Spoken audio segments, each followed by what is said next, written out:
Okay, guys, here we go. Here we go. I'm pretty excited about this. We are going to play the fourth ranked player in the world.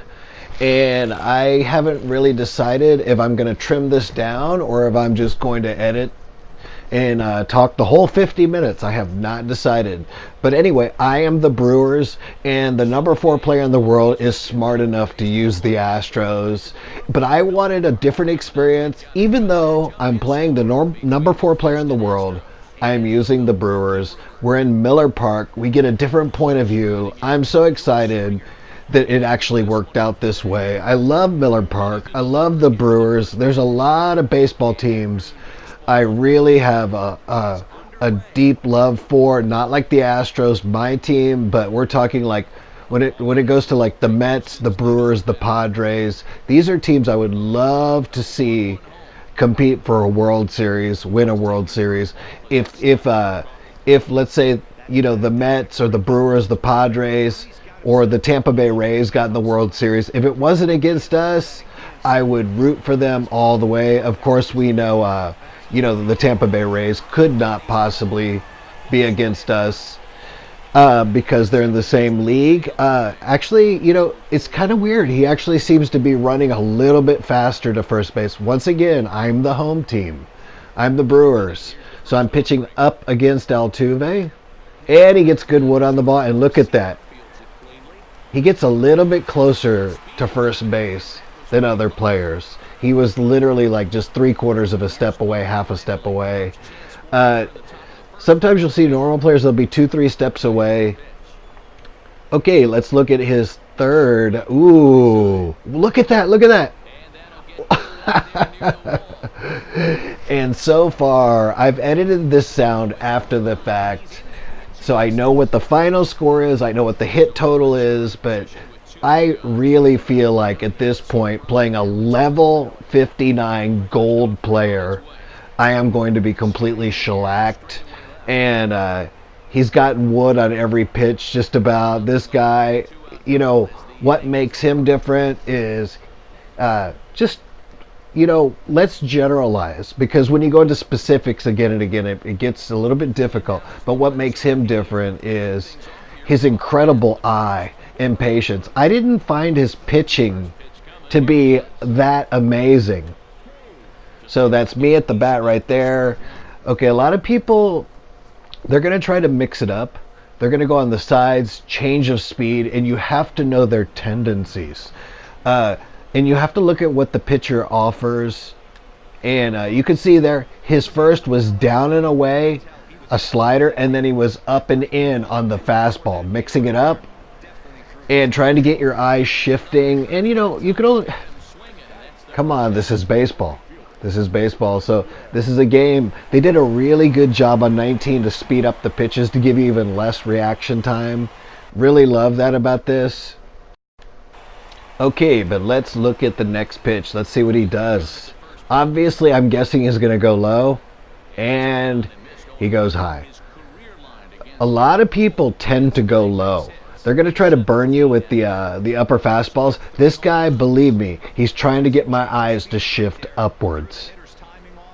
There you go.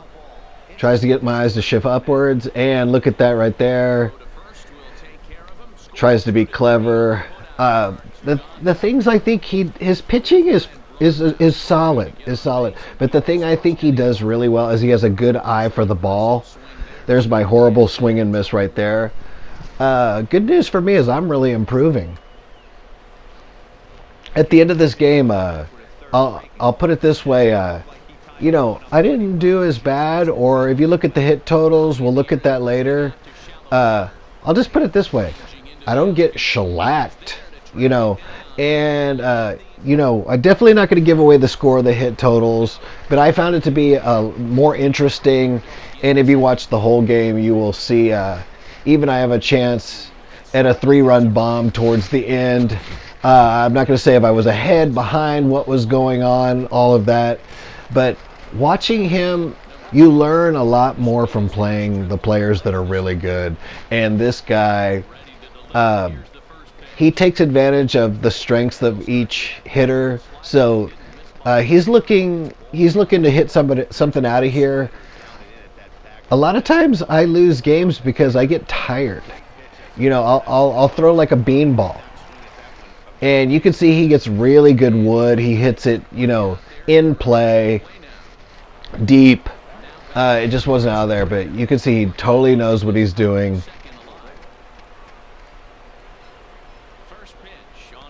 I really think he doesn't make defensive errors, and was part 2, and he knows the controls.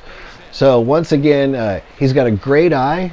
He doesn't make defensive errors, and he really knows the controls, and then he mixes it up. I would say if you look at me in the exact same aspect, I would say I have an improving eye. I'm not that great. And I would say that I need more plate discipline. I make a lot of outfield errors still, and I make a lot of running errors. And then, you know, I'm learning the controls because they change every year. I would say there's a few things I don't know. But one thing I did to change my outfield problems, I changed the way I grip the controller. Because when I grip it like pointing down like on my lap, then I noticed my thumb slips off in the outfielding, and it's cost me several runs in games. So I kind of now have arced my hand with the controller pointing directly upwards, and I make sure that my thumb is more plain when it comes to, see, there's an error right there. So it's stuff like this that by the end of the game you've forgotten you've done, but that does lead up, and the only way you can remember, see, you can see right here. Well, I didn't end up costing a run. But stuff like that totals up at the end of the game, and it gives the other person confidence that either you're going to give up or you don't know what you're doing. And anyway, I wanted you guys to... we're going to go through the entire first 2 innings just watching him. And I was really disappointed that one didn't land in, because right now the score is 0-0. And I followed up with a hit, and I am going to get a double here no matter what. I don't care how good he is. I'm getting a double. I'm getting better at using the individual controls on the base runners. It takes a lot of practice to get used to that aspect. So take your time and work your way up to it. So if you have 2 or 3 runners on base, you can control them individually. It takes a lot of practice, but you have to learn how to control the guy on third base, stealing home and keeping the guy on first base, not stealing and stuff like that. Ooh, horrible plate discipline right there.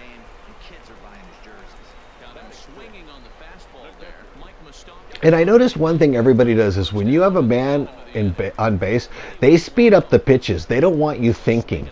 They don't want you planning. They don't want you getting a lead off with that runner. So they'll just start throwing stuff really, really fast at you. And that's a tendency almost everybody has. Trying to get you to make those mistakes.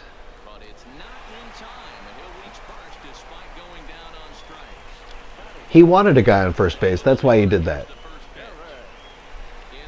Okay. Trying to be clever there. Okay, let's look at the next pitch. Number 4 in the world, C. Galarza. I wonder if it's Carlos Galarza. Anyway, I actually didn't even know that was the Puerto Rican flag. It's quite beautiful. Very, very beautiful. It's like a mini version, like the Lone Star State. It's like a mini version of the American flag because it's an American territory. Quite a beautiful flag. There we go. That's a nice hit right there. Does it drop? And it does not. He gets in, and I leave 2 runners stranded on base. Very disappointed about that. Okay, this is a really cool way when he puts the game on pause for you to look at his tendencies. And right there, when he's ahead in the count, that's what he does with Garrett Cole. He goes on the low and on the inside. And so you can guarantee if he's ahead in the count, that's what he's going to do. Not every time, but I'll say 80% of the time when he's ahead of the count. Okay, so now he's behind in the count, and you can go back to that graphic, which is called pitcher analysis, and you can see what he has a tendency to do. And look at that. I get a hit. Or he gets a hit, excuse me, with Garrett Cole. Got confused there who I'm playing.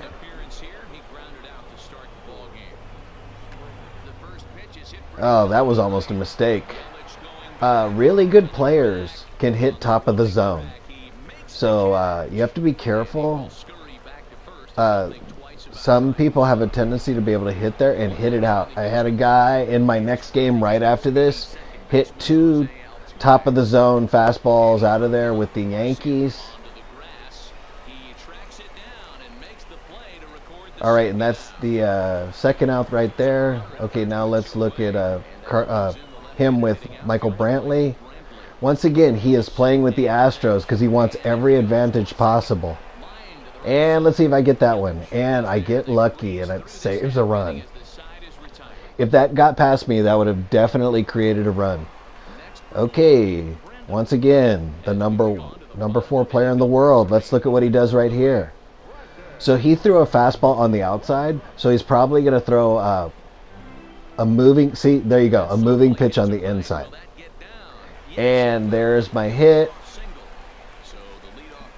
And look at that. He knows the controls. So that must work. If he's trying it, a player of this caliber, if you round the base, that must actually work. And that's a pretty smart move. But he wants every advantage he can get. You can see I've got 2 hits so far, and he's got 3 hits. I'm looking at the batter analysis right there. When he's ahead in the count right there, here's his first pitch tendency. There's this early count tendency. Once again, ahead in the count. And it's really, really cool if you can get about 2 innings in to take a look at that and understand what they're trying to do.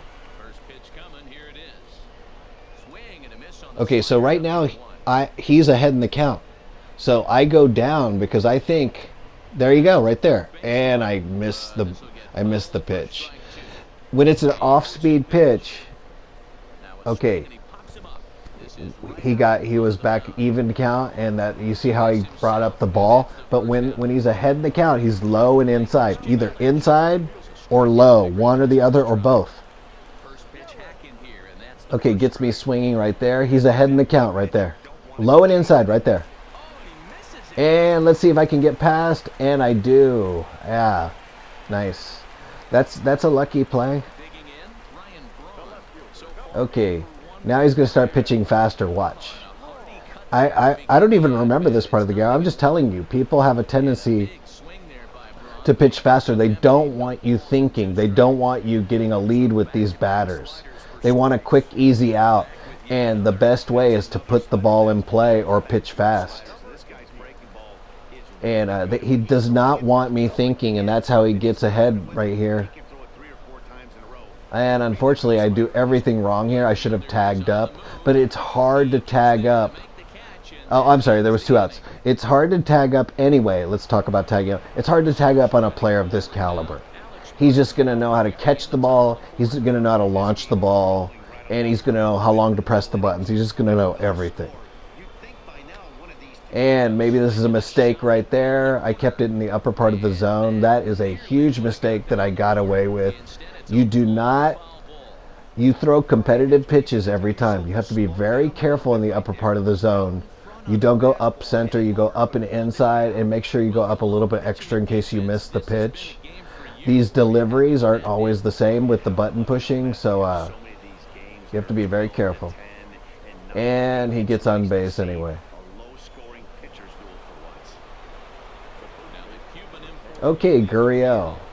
Steal right away. And let's see if he takes third base. Ooh, he rounded. See, he even knows how to round the bases. He knows all the controls. This guy is a level 59 gold player. I'm bronze. When I play silver players, I have a problem. This is, right now, to be in the top of the 4th inning. This will not last even for another second, believe me. But when you're in the top of the 4th inning, and you are at 0-0. Oh, there's my big miss right there. Look at that. That is absolutely horrible. That is absolutely horrible. That scores a run right there. At the end of this game, remember to subtract 1. And now I have a guy on second base because of that with no outs. If you think about it, he would not have even advanced. There'd be an out. And it just takes away opportunity. So So basically, I want you guys to see what's going on here. He got a run, and he got an out and a run because of my missed outfielding. Where and look at this right here. He's going to advance. Watch this. He's going to advance the runner for sure. For sure, he's going to advance the runner. So now he's got a guy on third, and he gets into second base because of my sloppy gameplay. You should never. So now that's 2 opportunities.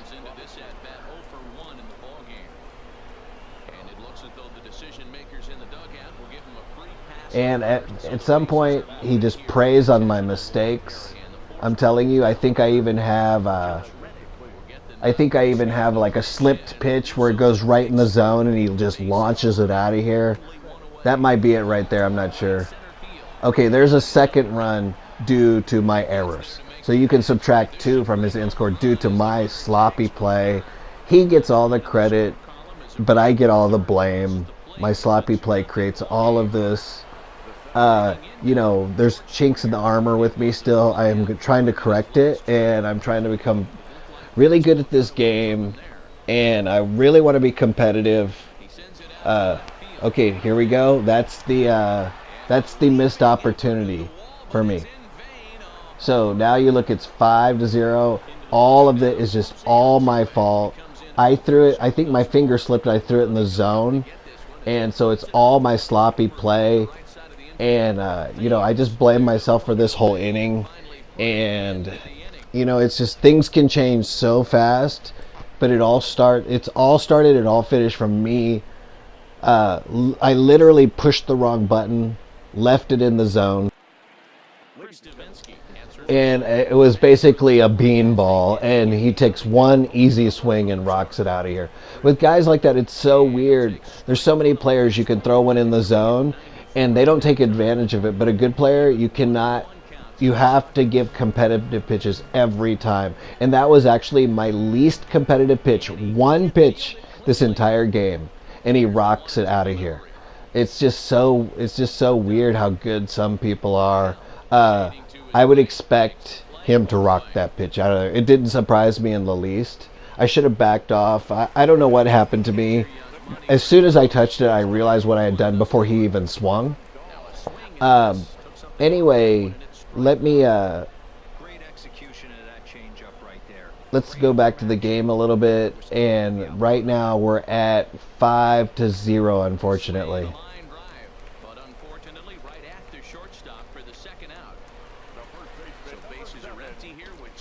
Okay, in just a second, I am going to get my first run.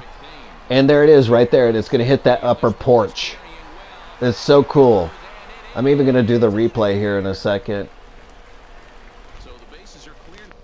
And I wanted to kind of edit this out for you guys so you didn't have to watch such a long video.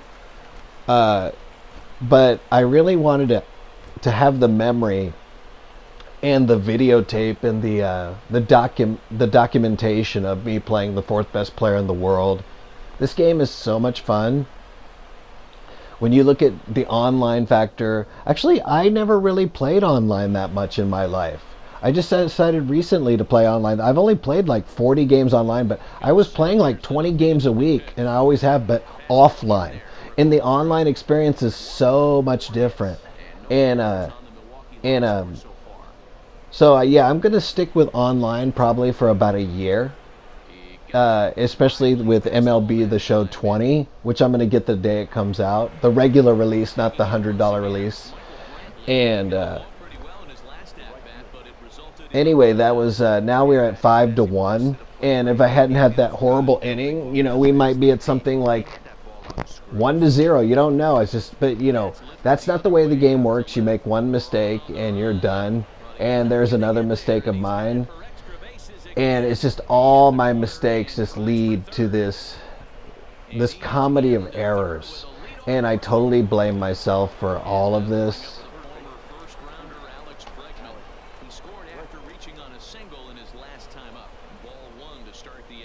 Okay, let's look at the next pitch right here. Slider down and away, and that slider hangs in the zone. You can see I pointed it to the corner. But unless you're using button accuracy or pure analog, then it's not going to always be very accurate. Okay, there's another run due to my huge error. And was that Bregman? Bregman gets to second base. Okay, Gurriel trying to throw a four-seam fastball up in the zone. And he gets a... Ooh! I get a jump on that. Nice. Okay, Yordan Alvarez with 1 out. He's winning 6-1. And the cool thing I really like about this is I don't give up. I don't quit. I'll tell you guys this much, whether I win, lose, or draw. I know you can't draw in baseball, but anyway, it's just a joke.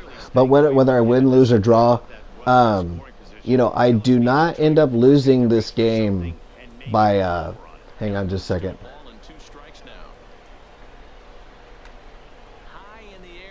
Actually, just erase. I don't want to tell you guys the final score, but I can tell you this, it becomes a lot more even or whatever. And look at that again.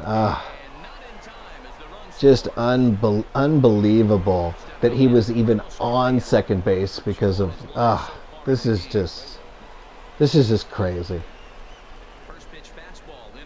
Unless you have a great memory, like it's this whole comedy of errors it's all my fault, all my defensive fielding.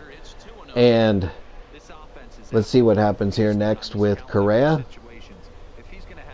I think I'm just frustrated, which I should not let myself get frustrated. Okay, now back to a normal play. Okay, let's go ahead and fast forward here. Okay, we have jumped to the 7th inning. And, okay, so there's 10 more minutes in this video. Actually, less. It's got some highlights the last 3 minutes. So we got about 8 more minutes of gameplay, so stick with me if you want. And I guarantee you guys, I am not going to give up this fight. And I guarantee you that the difference is not 6 runs, whether I win, lose, or draw. And we're in the 7th inning. Every single one of his runs has been due to an error of mine as far as I've counted so far. Right now he's got 9 hits and I've got 6 hits. And there's Eric Thames. That's me right there, trying to fight back no matter what. I get another hit right there. And unfortunately, I do not know who number 3 is right there. Sorry, it doesn't matter. All that matters is how... it's Arcia, Orlando Arcia. Ooh, nice hit right there. Does it drop? Does it drop? And it's a little bit of bad luck. And I run back to first base. Okay, let's look at the next pitch right there. Keep fighting, keep fighting. And this guy is slow, so it's going to be a double play. And that's how that inning ends. But you can see I'm hitting balls in play. Trying to get more quality at bats, more plate discipline, and more zone hitting, zone targeting. Trying to get the ball with the stronger hits. Laying off pitches. Okay. Alvarez up in the zone, always tough. He's more swing at his knees, swing at pitches under his knees, so you want to keep the pitches low. If you do go high, go very high on him. Alright, so we're at a 2-1 count. Even if you walk him, he's so slow he could not possibly steal second base. Everybody knows that. One other thing is if you have a guy on first base, there is a way to do a slide step instead of a full leg kick. And that's by pushing L2. Holding L2 down, excuse me.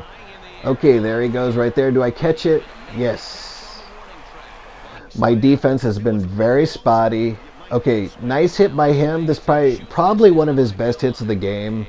And that'll definitely get him a double. And... let's see what the score is right now. Okay, the score is 7-1. Believe me, there's a lot of fight left in me. You're going to see things turn around a little bit. I am not giving up.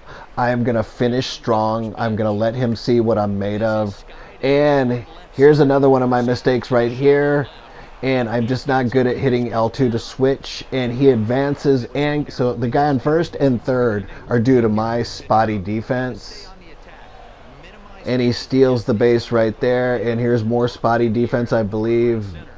And, oh, unbelievable. Unbelievable. Oh, the run score is horrible, horrible. You know what? I blame myself for everything in this game. I could have had a chance to really, really take him if I were better. You know, you can't. Anyway, let's watch how much I can fight here. Okay, Christian Yelich, get good wood on the ball, get a little bit underneath it, so that's disappointing. I'd rather hit more line drives. Christian Yelich got power, so it could be good. Okay, there's another one right there, a little bit of bad luck. Got on top of the ball just a little bit, and fortunate for me, he threw off the base. Let's see if I can turn this into something. I have 4 more outs left. I promise you guys I'm going to do something. And that drops in. I got a guy on first and second. Get a little bit more fight in me. Now let's look how many hits each one of us has. Okay, let's see if they show the graphic. Oh, they don't. He's probably got like 14 hits. I probably got like about 12. Okay, I'm just trying to slow the game down, take a couple pitches. They want to speed up the game. And unfortunately, a little bit of bad luck right there. I end up scoring a run right there because of the error. And a little bit of bad luck, a little bit of good luck. So now the game's 8-2. Okay, now there's another base hit right there. I score the run. He throws to second base, and he messes up and double pumps. Throws to the wrong base. I'm safe at third, and I'm safe at second. And I have a chance to turn this game around. 8-3, 2 outs, 0-0 count. 2 guys on base, and a 3-run home run will bring me back to 8-6, and I'm not even in the 9th inning. Okay, that should be Eric Thames. Power hitter. And very bad luck right there. Very bad luck. I get on top of the ball. Horrible. And even though he gets a base hit there, it wasn't a very good looking base hit, so I'm going to stay calm and just do my job, and I get a double play. So when you make a mistake here or there, if it's definitely like a single, don't worry about it. And here's another one of my shots. See that shoddy defense right there, and it lands a man on second base. Absolutely horrible. So disappointed in myself right there. Okay, 8-3 score. Slow Alvarez. Okay, I'm going to throw high, but high and inside. And look at that power he's got. And I get that catch. Okay, that's the end of the okay, now we're at the bottom of the 9th right there. Let's see what I can do right there. Ooh, nice. That is how you want to hit. Into the bat, but I basically didn't get on top of it or under it, so ends up being a single. Okay, Manny Pena, have a pinch hitter come in. Okay, I got a guy on first base. I'm probably not going to steal because I don't want to create outs. And I have a little bit of bad luck right there. And he really thinks I'm going to be aggressive and steal. I believe that's Lorenzo Cain, number 6 right there. Nice hit right here. And now I get another base hit. That's how you start out an inning. If I didn't have a little bit of bad luck, I would definitely be back into this game. You know, something like a grand slam would make it 8-7. Okay, Christian Yelich. Right there, that is a great hit. That is a great hit right there. Unfortunately, it just doesn't go deep enough. And I don't know what I'm doing right there, but anyway, I got a guy on first and third. Man, at least, you know, I'm finishing strong. I'm finishing strong right here. And unfortunately, he's so slow and he's so good that he's out. This game is over. Okay, you got about 2.5 more minutes, or 3.5 more minutes in this video, all highlights. We're going to go ahead and look at the stats. That's the player of the game, George Springer. I think I was the player of the game because I basically gave him this game. All credit to him. He's a great player. He's really good. I would say his his eye is really good, but what makes him really good is he doesn't make defensive errors and he knows all the button pushing. So I wish I could develop. Oh, here's all the hits. He had 13 hits and I had 12. Once again, he had 13 hits and I had 12. That's awesome. That's awesome. The score could have been closer, could have been further. He had a missed home run by Bregman, which I don't think is in this video, by just a couple of feet. Anyway, if you see how many defensive errors I had, this could have easily been 3-2 I win. I'm disappointed in myself, but it's a learning process. This game is so much fun, and for me to get the opportunity to play the fourth best player in the world, it was kind of an honor. I really, really enjoyed it. I really enjoyed it. And Eric Thames, that's me. That's me. Look at that. Yeah. If you've ever seen Eric Thames in a game, he works out a lot. He's just a really big dude. Stocky. He looks like he's about like 5'10 or 5'11, but just all muscle. Okay, Bregman doubled the left. Anyway, he got 13 hits, I got 12. I know for a fact at least 2 or 3 of his hits were just me dropping fly balls. So I think overall it was not a good outlook for me. But I felt like I competed, I got hits, and I finished really strong. So there were a lot of good things to be taken in this loss. I just really need to clean up, even more than my plate discipline and targeting. I just need to clean up my defense, and that's pretty much the note that I really want to finish on strong and just tackle one thing at a time. I'm getting better at this game all the time now. Anyway, that's my video. There's another minute and 8 seconds. You guys are welcome to finish out the highlights if you want. But thank you for sharing this moment with me. And hope you guys enjoyed the video. And I will see you guys next time.